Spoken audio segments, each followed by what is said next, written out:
Assalamualaikum warahmatullahi wabarakatuh. Berjumpa kembali dengan saya Isnan Adi Priyatno. Pada video kali ini saya akan membahas materi tentang surat lamaran pekerjaan. Materi kali ini berkaitan dengan kompetensi dasar 3.1, mengidentifikasi isi dan sistematika surat lamaran pekerjaan yang dibaca. Indikator dari kompetensi dasar tersebut yang pertama, mengidentifikasi isi dan sistematika dalam surat lamaran pekerjaan. Yang kedua, menentukan hal-hal penting dalam surat lamaran pekerjaan.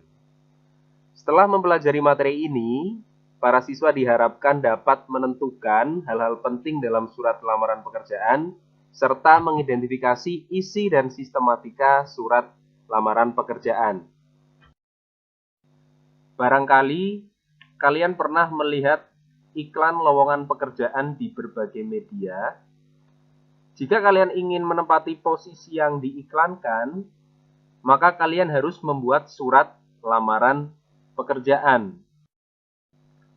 Surat lamaran pekerjaan adalah surat permohonan yang ditulis oleh pencari kerja dan ditujukan kepada instansi atau lembaga pencari kerja. Surat lamaran pekerjaan berisi permohonan untuk bekerja atau menempati posisi tertentu di sebuah perusahaan, lembaga, instansi, atau yang lain. Surat lamaran pekerjaan berfungsi sebagai alat komunikasi antara si penyedia kerja dengan pencari kerja.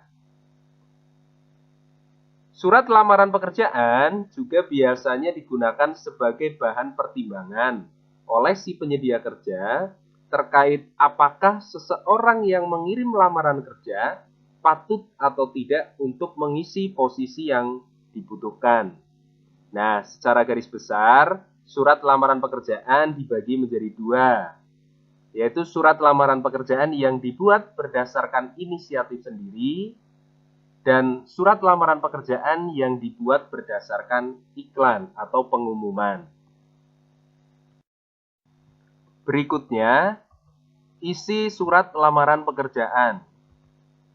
Surat lamaran pekerjaan berisi permohonan untuk bekerja atau menempati posisi tertentu di sebuah perusahaan, lembaga, instansi, atau yang lain.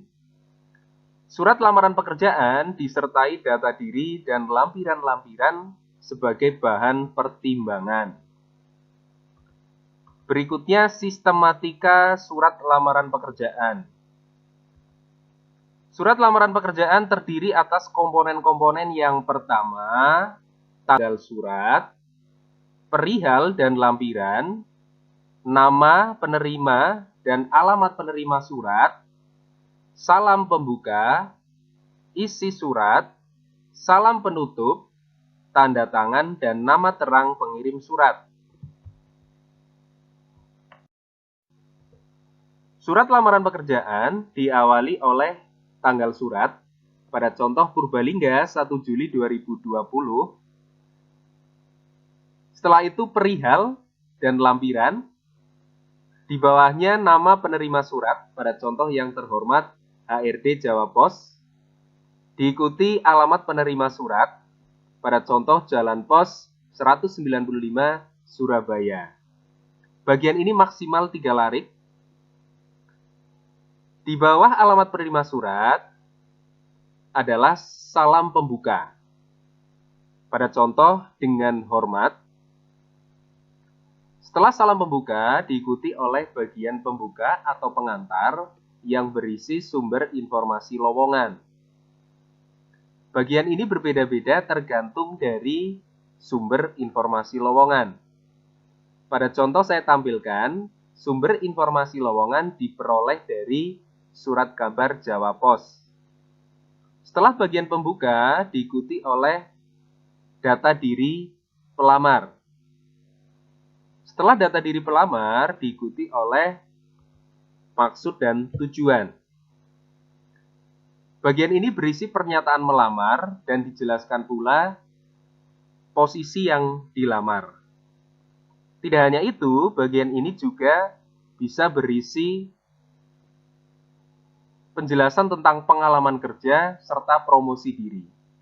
Nah, pada contoh yang memuat pengalaman kerja saya bacakan, saya telah berpengalaman selama 5 tahun di bidang editing. Sebelumnya saya adalah editor di majalah Gaul. Kemudian bagian promosi diri, saya selalu siap bekerja keras dan cepat dalam memahami hal-hal baru. Nah, bagian promosi atau kalimat yang menyatakan promosi diri ini cukup penting karena menunjukkan integritas si pelamar. Setelah maksud dan tujuan diikuti oleh pernyataan lampiran, pada contoh, sebagai bahan pertimbangan, saya lampirkan. Berikutnya adalah penutup.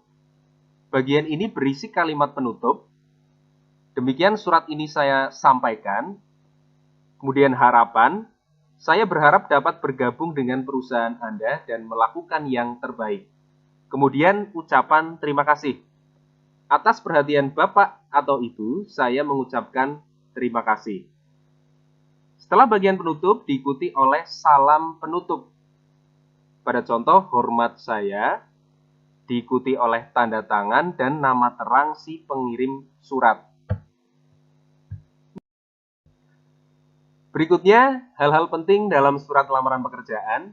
Yang pertama, setiap unsur atau komponen surat harus tertata dengan baik. Yang kedua, menggunakan bahasa yang formal atau resmi. Yang ketiga, gunakan bahasa yang mencerminkan integritas pelamar sebagai bagian dari promosi. Yang keempat, lengkapi riwayat hidup dengan pengalaman yang penting. Riwayat pendidikan dan prestasi yang relevan. Yang kelima, sertakan lampiran yang relevan atau sesuai. Yang keenam, sebutkan sumber informasi lowongan, posisi yang dilamar, dan pernyataan bahwa kita akan melamar. Yang terakhir, bagian isi surat, cantumkan biodata pelamar atau data diri pelamar. Demikian pembahasan tentang isi, sistematika, dan hal-hal penting dalam surat lamaran pekerjaan. Semoga bermanfaat. Sampai jumpa pada video berikutnya. Terima kasih. Wassalamualaikum warahmatullahi wabarakatuh.